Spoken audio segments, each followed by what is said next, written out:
મારું નામ પૂજા કુલકર્ણી છે. મારી એજ 54 વર્ષની છે. મને ઘૂંટણમાં બહુ જ દુખતું હતું, તો 3-4 જગ્યાએ મેં બતાવ્યું, પણ મને અનુકૂળ ના આવ્યું. એટલે અહીંયા વાયરોક હોસ્પિટલમાં આવી ડૉક્ટર રાજીવ પરારકરને બતાવ્યું. તો એમણે મને રોબોટિકની રિપ્લેસમેન્ટ કરાવવાનું કહ્યું અને મેં એ કરાવ્યું. એના પછી અહીંયા સ્ટાફે મને બહુ જ સહકાર આપ્યો અને બહુ જ સારી રીતે વર્તન કર્યું મારી સાથે, અને બિલકુલ કંટાળો કરતા નહોતા. 10 વાર પોટ માગીએ તો.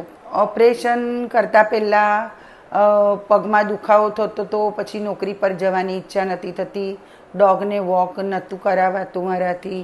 પછી બેસીને ઉઠીએ તો પણ દુખે, દાદરા ચડવામાં તકલીફ થતી હતી, અને વધારે વાર કશે જઈએ તો ઊભું નહોતું રહેવાતું.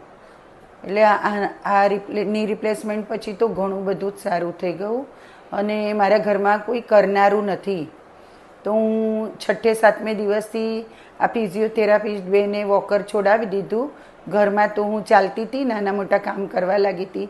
8મે દિવસથી સાંજની રસોઈ બનાવવા લાગી હતી, અને પછી એમને સોસાયટીમાં પણ આ બેન ફેરવતા હતા, અને પછી નાના મોટા તો ઘરમાં કામ કરતી જ હતી.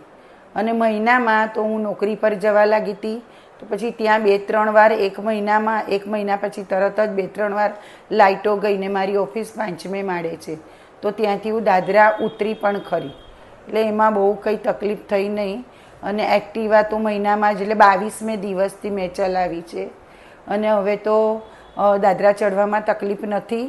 હું શોપિંગ કરવા જાઉં છું, શોપિંગના પેલા થેલા બધા ઉચકું છું, પછી ડોલો ઉચકું છું, અને ડોગને વોકિંગ પણ કરાવું છું. એમાં કશી જ મને કોઈ તકલીફ નથી.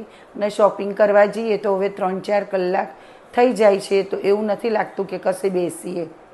તો સારી રીતે બધું રૂટીનના કામ કરાય છે, અને કશો જ વાંધો આવતો નથી હવે.